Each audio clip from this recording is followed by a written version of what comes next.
Hola a todos, espero que tengan un bonito día. Ahorita les voy a comentar acerca de un tema también que es muy importante con respecto a los medios de impresión o los sistemas de impresión o artes gráficas, según como ustedes lo conozcan. Se van a dar cuenta que pues uno de los principales problemas que tenemos los diseñadores gráficos, las imprentas, las editoriales, los despachos de diseño, pues es el color. Y bueno, pues aquí vamos a ver por qué, ¿no? ¿Qué tenemos que tomar en cuenta al momento de hacer un diseño? Y bueno, estas son cosas que vale mucho la pena tener una idea. Así que vamos a entrar a lo que son las tintas. Algo que se empezó a utilizar como tinta, o sea, que no es un gis o que no es un carbón, sino que ya se utilizó con una especie de líquido, fueron estas dos hace 400 años antes de Cristo. Fue una especie como de tinta negra, como si fuera tinta china, y el otro que era una tinta purpúrea color moradito. La diferencia entre una y otra es que la moradita la utilizaban los reyes, la gente de poder, los faraones, la gente que estaba por arriba de la mayoría, ¿no? Pero ya eran tintas, ya eran líquidas, ya se podían utilizar. Aquí eh, podemos ver algunas cosas que están dentro de las tintas y nos podemos dar cuenta que hay pigmentos, hay colorantes, hay resinas, hay aceites, hay disolventes, hay aditivos que vamos a ir viendo de uno por uno, ¿no? Para poder entenderlos mejor. Entonces, ¿qué es qué es una tinta? Bueno, es algo que va a colocarse en algún sustrato, llámese este sustrato un papel, un cartón, un plástico, en lugar de llamarle papel le vamos a llamar sustrato. Y este tipo de tintas, también hay algunas que les vamos a llamar barnices, que también van ahí. Dentro de las tintas, lo que ustedes vean que es transparente, es decir, que no lleva un color, que es totalmente transparente, le vamos a llamar barniz o recubrimiento. Y de una vez que se queda fija o que se seca, se va a ver brilloso. Ajá, como las cajitas de en medio que ustedes pueden ver. Ahí se ve un barniz a registro, que también lo vamos a ver, o a reserva de la aplicación. Y a la izquierda, donde dice barniz V, se pone completamente en todo. Pero bueno, entonces hay eh, tintas que tienen color, y en el caso del barniz no lo va a tener, es sin color, o solamente va a tener un brillo. Y bueno, ahí nos dice que es una tinta homogénea de materia de colores, el color que ustedes gusten es el que se va a poner ahí. Y actualmente pues hay muchos muestreos de color que se pueden llamar pantones o pantoneras para seleccionar en las artes gráficas el color que ustedes quieren. Tienen un código especial en el que aquí y en cualquier otra parte del mundo, si tienen el mismo pantone, tiene que salir el color. Ahora sí, ¿de qué están compuestas las tintas? Pues se pueden dar cuenta que se puede dividir en tres grupos esta composición, que es la fase continua, que son los vehículos y barnices, es decir, a donde se mezclan el colorante o los pigmentos y que van a estar ahí entre ellos, ¿no? Puede ser a base de agua, puede ser a base de aceite, puede ser a base de acetona, base laca, etcétera. Ustedes van a poder eh, ver ese vehículo en el que está el color. También está la fase dispersa, que es a donde se le llama dispersa porque los pigmentos están en polvo, entonces necesitan también, estos no se pegan tan fácilmente, sino que se tiene que agitar para que el pigmento se mezcle con el barniz o con la solución y después pasarla a algún lugar. Y vienen también obviamente aditivos, que estos son secantes, son retardantes o son ceras. Unos para que seque más rápido, otro para que tarde en secar, el otro es para que le dé un brillo especial. Y bueno, hay ciertas características en cada una de las tintas. Para ello, pues bueno, ustedes se pueden dar cuenta en todos lados que haya color, se puso una tinta o está creado con un color en específico. Entonces ahí también nos dice que estas tintas o las funciones que tiene es transportar el color desde el tintero o bote o recipiente del fabricante al soporte, que ya dijimos que puede ser cualquier tipo de material a donde nosotros queramos poner el signo o poner el diseño que nosotros queremos, con la ayuda del vehículo, que es lo que hace que se transporte el color. Y obviamente también dentro de ello, ya que lo transportamos o se puso en el lugar determinado, vamos a notar que el color se debe de fijar, debe de quedarse, se seca y entonces se puede decir que ya quedó fijo, y tú que pases el dedo y que se manche o te manches o se borre. Es importante esas funciones: colorar, llevarlo al sustrato y que se fije en él. La composición, lo que ya hemos dicho, las sustancias colorantes pueden ser tintas o colorantes, que son las que sí se disuelven o son solubles en el vehículo. Es decir, las acuarelas, el líquido siempre va a tener ese color, no pasa nada, así tú lo agitas o no lo agites, siempre va a estar ese color, ¿no? Las tintas esmalte, cuando ustedes las compran, a veces sí, si las dejas mucho tiempo, como es en el caso de los pigmentos, sobre todo lo que son tintas metálicas, yo creo que todos hemos comprado en algún momento una pintura metálica para la escuela o para algún trabajo, y si las dejamos de usar las tenemos que agitar porque se queda el vehículo encima, o el aceite, la sustancia, y abajo se queda el pigmento. Entonces hay que agitarlas o mezclarlas de nuevo para que se vuelvan a mezclar el pigmento con esa sustancia que hace que lleve la tinta a donde nosotros queremos. Entonces esos son, a diferencia de los primeros, los pigmentos sí hay que agitarlos para que se mezclen nuevamente y antes de aplicarlos. Obviamente el vehículo, por eso lo dice como su nombre, es la base en la cual se encuentra disuelto el colorante o disperso el pigmento. Recuerden, el pigmento es ese polvito que se va a mezclar. Y bueno, obviamente ya comentamos que el vehículo se trata de transportar la tinta hacia el soporte o el sustrato a pintar. Bueno, las resinas, aparte de que protegen el color, también hacen que le dé brillo. A veces hay tintas que pueden ser mate, no es necesario que sean tan brillosos. Y cuando, repito, aquí también estas resinas a veces no tienen color, pues son unos barnices, son transparentes. Los aceites son fluidos que disuelven esas resinas, que pueden ser vegetales o minerales. Esto es la composición de las tintas. Los disolventes son líquidos igual que disuelven las resinas que forman el vehículo de la tinta. Y bueno, también hay diferentes. Recuerden que para cada tinta hay disolventes diferentes. Unos les llaman disolventes, otros les llaman diluyentes, otros les llaman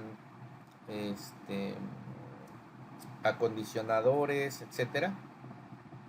Y bueno, ahí nosotros vamos a tener que utilizar cada uno de ellos para el determinado tipo de tinta que vamos a utilizar. Yo no puedo limpiar algo que tiene una base de thinner o aguarrás con algo de laca y viceversa. Y ahí vienen los aditivos también, que son los que potencian algunas propiedades de las tintas, como lo que habíamos visto hace un momento, que son secantes, antisecantes, suavizantes, polvos anticumulantes, etcétera, etcétera, etcétera. Todo eso también tiene que ver con los aditivos. Los barnices, ya lo acabo de decir, son transparentes. no llevan ningún pigmento en medio, simplemente le dan brillo. Hay barnices en los que se pueden poner eh, en todo el papel para que dé un brillo constante, y hay barnices a donde se les pone solamente en ciertas áreas, como lo vemos en donde aparece la letra negra, y en estos casos se puede llamar de reserva o a registro ese tipo de aplicación eh, en barniz de impresión, que a diferencia que del UV, este se puede utilizar o se coloca con una máquina de offset, pero no es tan brillosa como el barniz UV. Es un poquito más discreta, por llamarlo de alguna manera, y tienes aquí que puede ser en acabado mate, brillante y satinado. El satinado es así como semi mate, o sea, semi brillante, no es ni muy brillante ni es muy opaco, pero a ese es el tipo de barniz que se puede utilizar. En el caso del barniz UV, este sí se ve demasiado brilloso, es mucha la diferencia entre el barniz eh, de impresión en una máquina de offset con este. Esta diferencia del otro se puede utilizar con una especie de marco de serigrafía, y se puede ver también, hay un acabado que nosotros lo podemos llamar a registro, que solamente sería una área en específico igual que en el anterior, pero el color es demasiado más vivo, es decir, hay mucho más brillo que en el anterior. Una de las características que podemos notar aquí en este es que este barniz, a veces si tú lo doblas, lo golpeas, lo desquebrajas, lo guillotinas, lo lastimas, se puede quebrar y se puede notar. Ajá. Entonces, eh, esa es una de las cuestiones, hay que hacerlo con cuidado, pero a donde vean que hay un doblez o algo así se puede notar un poquito el quebrado.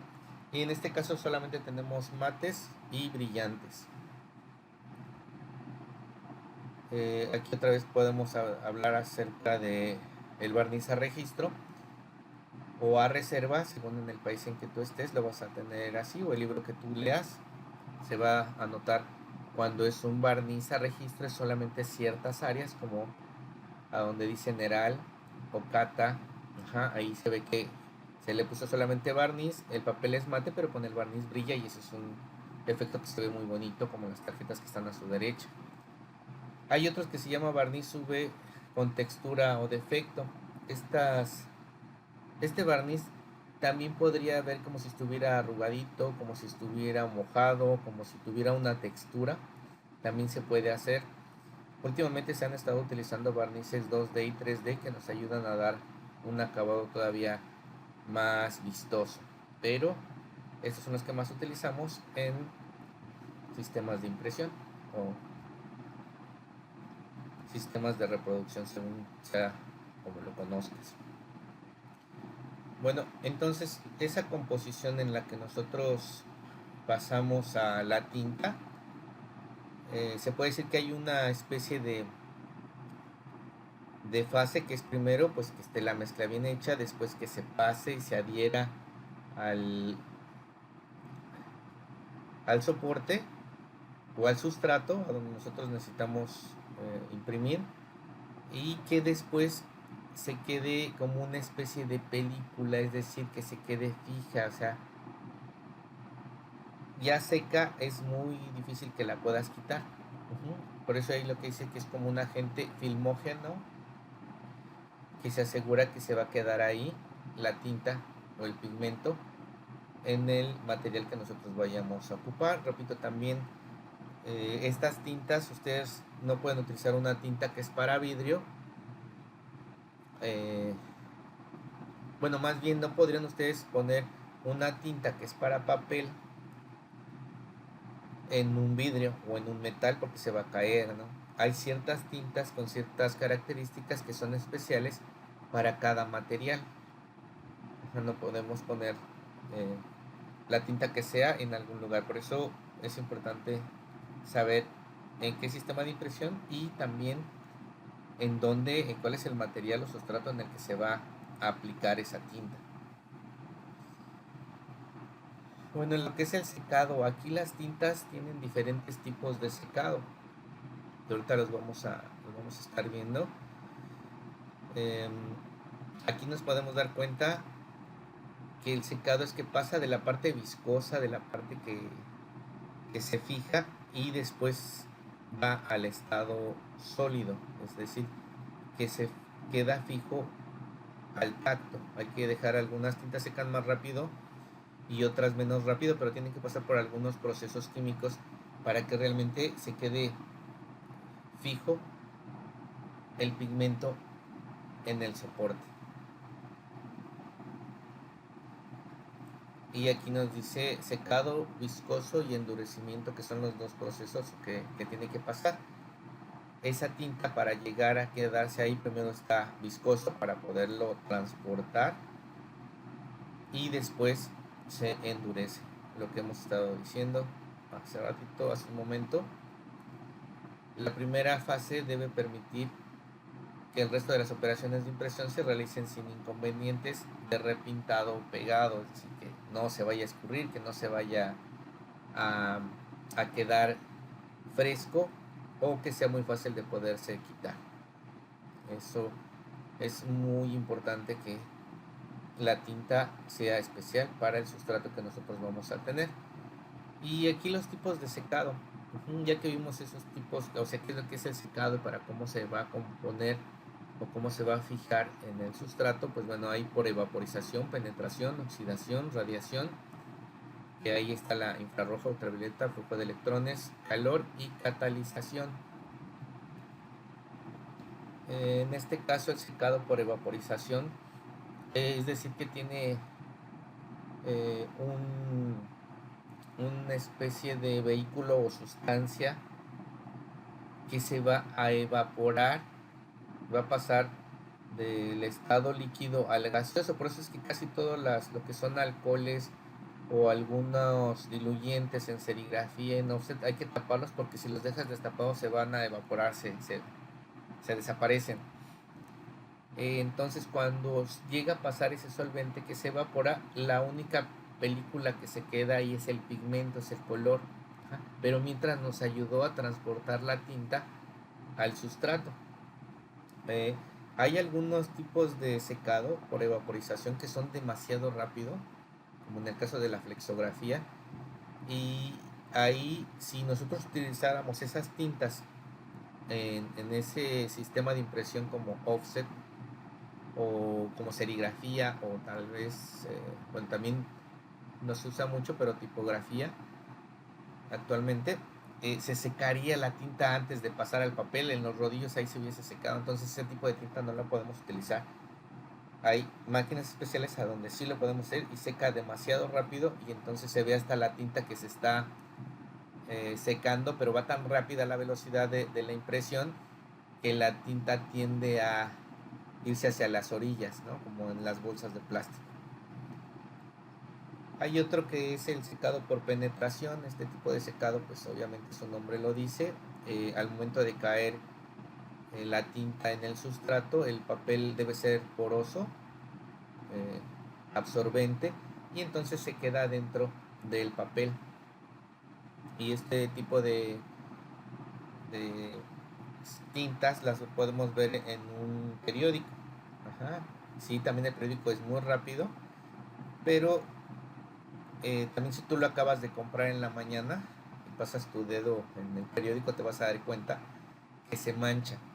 Ajá. Que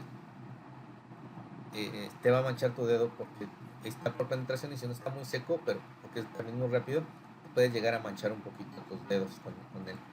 Entonces ahí podemos ver cómo el pigmento, cómo va cayendo al sustrato. El solvente que tenga obviamente se oxida y ya se queda la tinta fija en el papel. En el caso de del secado por oxidación, a diferencia del otro de penetración, también el oxígeno es absorbido por una película, más bien el oxígeno es absorbido en la película de partículas que se hacen semisólidas, es decir, cuando está en el proceso de semisecado, que todavía no está seco, pero tampoco está ya viscoso, ya se está secando. Aquí sí, aunque la tinta también es rápida, no tan rápida como la de la anterior o la primera, aquí también se puede ir imprimiendo de manera rápida y podemos nosotros fijar la tinta en, en el sustrato, y aquí sí podemos utilizar lo que viene siendo lo de tampografía, lo que es tipografía, serigrafía, en offset. Ese tipo de tintas es un secado muchas veces por oxidación, lo dejas eh, ahí y seca, dependiendo también de su consistencia o de los químicos que lleve, un secado más rápido o más lento. Y aquí podemos ver que este tipo de secados actualmente ya se está tratando de que todos sean naturales, que ya no contaminen tanto, y se está haciendo este tipo de tintas actualmente. El secado por radiación, ahorita lo vamos a ver, aunque la radiación también forma un calor, también se tiene, acelera ese proceso para que tú puedas imprimir. Este se utiliza mucho también para los barnices, y aquí nos podemos dar cuenta que son superficies no absorbentes con tintas sin solventes volátiles. Ajá. Por lo tanto, eh, este tipo de radiación lo que hace es que se sequen las tintas. Si no pasas por ahí ese proceso de radiación, nomás no se va a secar la tinta, y lo puedes dejar ahí por días, meses, semanas. Y aquí tenemos algunas formas de tipo de radiación, que es la radiación infrarroja, radiación ultravioleta y flujo de electrones. Algunas de las máquinas aquí las puedes ver, un horno de secado UV y el otro de infrarrojos, para algún tipo de calcomanías que se van a poner en alguno de los eh, contenedores de algo, ¿no? Ya sea aquí está como es un shampoo, pero esas son por radiación. Lo mismo pasa con los barnices. Y aquí el secado por calor, ese también es otra manera. Si no pasa por calor, jamás se va a secar tu tinta. Puedes dejar ahí tu marco de serigrafía una semana, días, y la tinta nunca se seca. Nada más tápalo porque si no se va a llenar de polvo al momento de que tú lo trabajes. Y ahí podemos ver algunas pistolas capadoras o pistolas industriales, no sé cómo le llamen en tu país, que son estos. Tenemos también las planchas de calor, que se pueden utilizar tanto en serigrafía como en sublimación, alguno para vasos, gorras o algo que tú necesites. Bueno, también se calientan. Tenemos también estas planchas de presecado para serigrafía. Cuando tú vas girando tu marco de serigrafía, estas van presecando lo que tú acabas de imprimir para que no manchen en el siguiente color. Y también tenemos hornos como el de este lado, que son hornos que pueden ser eléctricos o pueden ser de gas. Generalmente son de gas, algo un poco más económico que gastar tanta luz por el calor que se va a utilizar. Y nos queda otro tipo de secado por catalización. Aquí siempre vas a tener dos elementos. Uno, la tinta que tú quieras, con lo que tú quieras, pero va a necesitar una parte u una porción de catalizador para esa tinta. Siempre dependiendo de lo que tú vayas a imprimir, o checa bien las especificaciones de la tinta, sobre todo si tú es el que la vas a preparar, ahí te va a decir que es a 4 de tinta por 1 de catalizador o 5 por 1. Todo va a depender de la marca y los fabricantes, las especificaciones que te digan. Siempre vas a tener que mezclar una parte de tinta por otra de catalizador.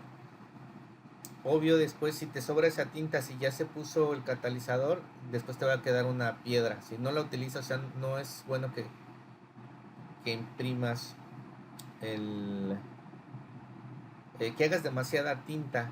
O sea, mejor, si tú sabes que sí la vas a acabar, pues adelante, pero mejor ve haciéndolo por partes, porque si y en cuanto tú pones el catalizador en la tinta, ya después se va a endurecer.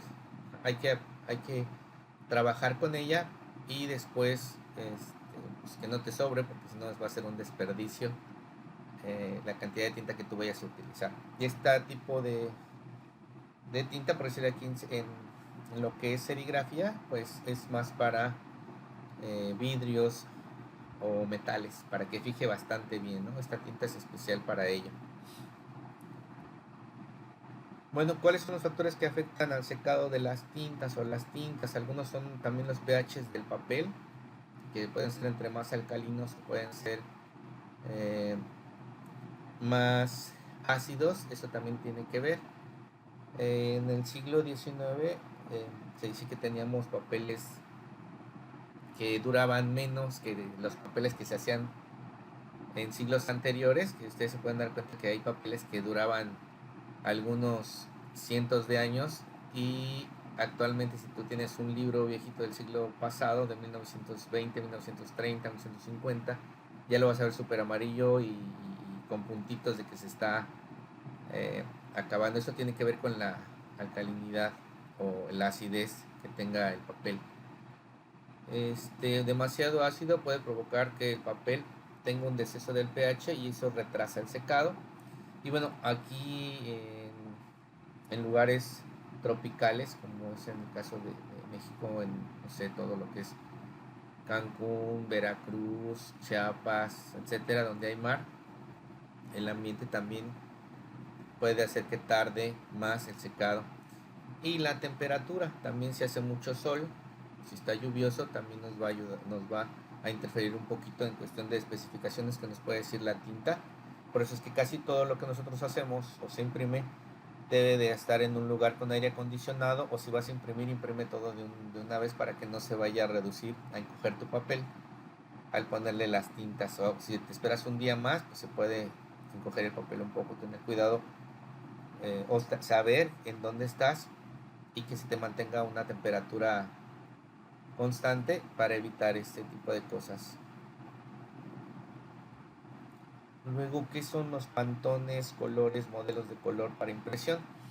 Actualmente, pues ya los pantones o pantoneras, que también así los van a conocer en algunos países, o así les van a llamar, son códigos de color que están estandarizados a nivel internacional para que se pueda eh, igualar el color en cualquier parte del mundo si tú le das ese código. Obviamente ya hemos hablado un poquito, he hablado un poco con mis alumnos de la hexacromía, que son 6 tintas. También hemos hablado de los colores luz, colores pigmento, los colores luz, el RGB, los colores pigmento, el CMYK, y eso ahí te invitaré si quieres ver algo que hablo del color en un video anterior, que los especifico más fácil o están de manera más concentrada. En este caso, pues todo lo que nosotros podemos ver en la pantalla de nuestras computadoras, celulares o televisores, lo debemos de transportar en un papel y que el color sea muy parecido. Ahí para eso nos van a ayudar esos códigos de papel. Ahí nos podemos dar cuenta también de los tintes y los pigmentos. Los tintes tienden hacia la luz y los matices hacia la oscuridad, como se puede ver en esta esfera. Si nosotros la partimos a la mitad, nos quedaría algo como esto, pero si nos vamos hacia arriba está la luz y si nos vamos hacia abajo estará la oscuridad. También eso viene cuando hablamos un poquito del color. Y los pantones que nosotros vemos en nuestra pantalla traen el código que va a aparecer en nuestros pantones impresos que vamos a utilizar. Entonces ya hemos comentado que cada tinta tiene un porcentaje de tintas especiales que nos dice cómo vamos a preparar esa tinta. Casi siempre en los primeros en la primera parte de nuestro pantone nos aparecen los colores base o los que se van a ocupar para crear todos los demás, y ahí te va a decir qué porcentaje de cada uno de ellos debes de poner para igualar el color. Eso es muy padre. Si tienes la oportunidad de salir con tus, bueno, si eres estudiante, que te lleven a algún lugar y que te digan cómo se prepara un color, una tinta Pantone, y es muy interesante. O sea, se necesita mucha pericia, mucha práctica para hacer eso, y pues las personas que se encargan de hacerlo llevan años haciendo ese tipo de igualación de color. Y volvemos con los modelos, también le pueden llamar modelos de color o modos de color. Ajá. Entonces, si estás, los vas a encontrar como CMYK o CMAN. En el caso de que estés en España, pues es cian, magenta, amarillo y negro. Y son los colores de cian en español. Pero es el mismo que el CMYK. Y bueno, los RGB y los Laboratorio Color, los Toyo, los True Match, etcétera, todo va a aparecer ahí. Y de hecho, todo lo que tenemos ya impreso con Pantones también existe de manera digital. Aquí podemos ver algún otro tipo de modelo de color, que es el tono, saturación y brillo, o MSB o HSD, que también es un modelo de color que nos ayuda para algunas pantallas.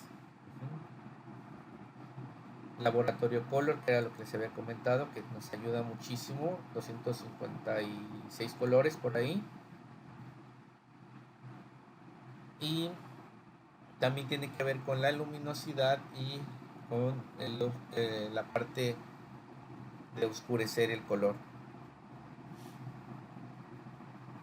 El multi-ink se utiliza mucho, sobre todo en QuarkXPress. Hay que tenerlo, también es muy bueno. QuarkXPress, independientemente de que nosotros utilicemos más, o sea, más comercial, Adobe, pues también lo que es QuarkXPress tiene muy buenos colores y hay que saber utilizarlos con el perfil de color que nosotros utilicemos en la editorial, la imprenta o en el despacho de diseño, que sea el mismo para que los colores sean más fáciles de igualar en cualquier parte.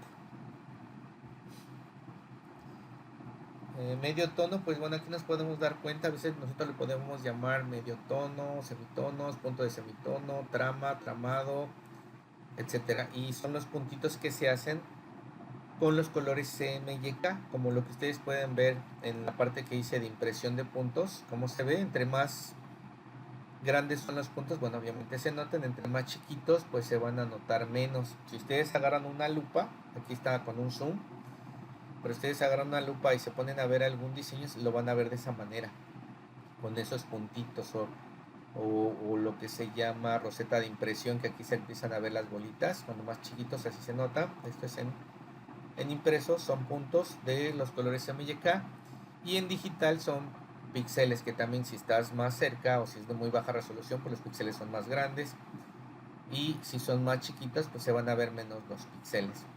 Entonces la parte digital en pantalla, y es lo mismo pero en impreso. También la calidad de la imagen en web tiene que ver con la cantidad de píxeles que haya en esa imagen, y la calidad de la imagen en impresos tiene que ver con la cantidad de puntos que exista en una impresión, en una pulgada cuadrada, por llamarlo así. Toyo y Pantone son pantoneras. Obviamente también nos pueden ir en el mercado existe la marca Toyo Ink, que son tintas, es una marca, pero también hay un Pantone, al igual que el Pantone, son marcas registradas las dos, pero hace cuenta son como Pepsi, Coca, ¿no? Se dice que la tinta Toyo es más brillante que la de Pantone, pero las que más utilizamos por lo general es el Pantone, el de la derecha. Aquí tenemos algunos otros Pantones. Nos dice la cantidad de colores que utilizamos. Todo esto ahí lo podemos observar, son diferentes. Vamos a encontrar diferentes tipos de Pantone. Va a haber colores metálicos, va a haber colores pasteles, va a haber colores diferentes, ¿no? Hasta hay un Pantone de tipos de piel, de colores de piel.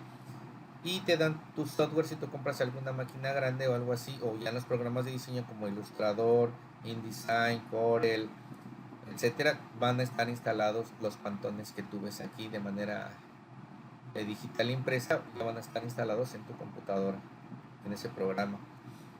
Y dentro de ese programa, pues obviamente están estos pantones que aquí nos dice Solid Coated, Solid Uncoated, Mate, pastel, metálicos, lo que les he dicho. Y aquí van a saber para qué sirve cada uno de ellos, ¿no? Cómo los vas a utilizar, porque a veces no sabemos para qué se utiliza cada uno de ellos o en qué los vas a utilizar. Aquí te está apareciendo cómo puedes utilizar ese tipo de pantone. Por eso es que siempre es importante que te asegures de estar con tu impresor o con el jefe de producción diciéndole el material o sustrato en el que tú vas a imprimir, y entonces ya se elige qué pantone vamos a utilizar para ese trabajo en específico. Bueno, aquí también está uno que es bien interesante, el pantone Solid to Coated, o bueno, Solid to Process Coated o Solid to Process Uncoated. Ajá, mate y brillante, pero te da la opción de utilizar el pantone con una mezcla. Tú preparas la tinta y lo imprimes tal cual, y esta es cuando se ponen los puntitos de cian, magenta, amarillo y negro. Aquí se ve y vean cómo cambian bastante, ¿no? Si yo quiero este color, miren, por eso muchos dicen, no, ¿sabes qué? A mí sí ponme mi pantone. Yo prefiero que me pongas mi pantone porque no se parece. Cuando yo lo conviertes en CMYK, esto te va a pasar. Va a haber colores que no se van a poder reproducir como están acá. Entonces es mejor poner una tinta directa y imprimirlo con esto y no con la cantidad de color que lleva cian, magenta, amarillo y negro. A veces llega a suceder que dices, oye, ¿sabes qué? Creo que este color, mi pantone se parece más a este CMYK y la verdad es que no me alcanza para... Se está elevando el costo porque estoy poniendo cian, magenta, amarillo y negro, y todavía voy a pagarte una placa más por el pantone. Pues ponle el que está aquí abajo. Ya vemos de los porcentajes de CMYK que tienen, y este sería el que el cliente te autoriza. Siempre es importante decirle a tu cliente que si quiere una tinta especial y está utilizando CMYK, se va a elevar un poco más el costo por esa tinta.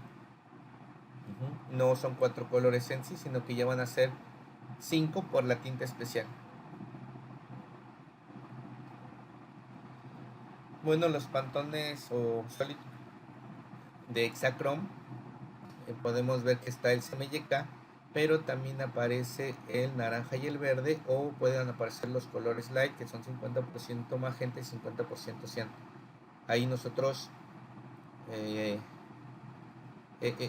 se utiliza más bien en plotters para dar una mejor gama de color más amplia, que los colores sean más parecidos a la realidad. Vas a encontrar plotters más económicos con solo CMYK, y vas a poder encontrar algunos que tengan hexacromía y que tengan los colores light. Aquí te puedes dar cuenta cuántos tiene: 1, 2, 3, 4, 5, 6, 7, a lo mejor hasta para uno más.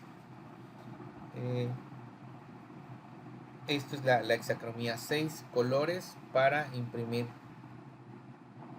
Bueno, sé que fue algo rápido, traté de no pasarme, pero sí fue bastante tiempo. Espero les haya llamado la atención un poco lo que aquí se dijo, y lo tomen en cuenta si te dedicas a los medios impresos, o toma en cuenta lo que aparece aquí, o bueno, si no, por lo menos ya sabes un poquito más para qué se utiliza cada una de las cosas, y saberlas utilizar es lo más importante. Por ahí, si te gusta, pues bueno, dale like o compártelo con alguien que creas que está estudiando diseño, que le hace falta un poquito conocer esta parte que es inmensa, es una especialidad todo esto de las artes gráficas.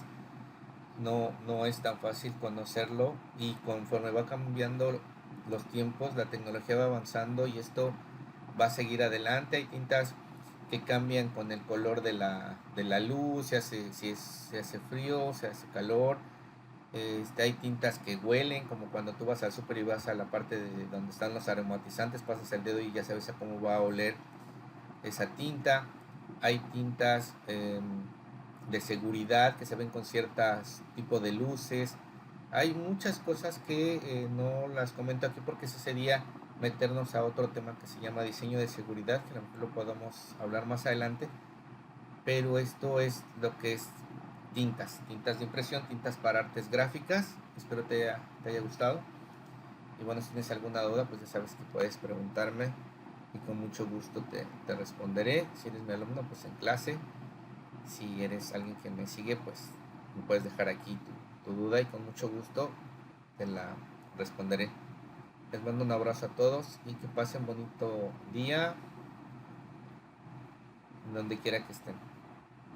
Hasta pronto.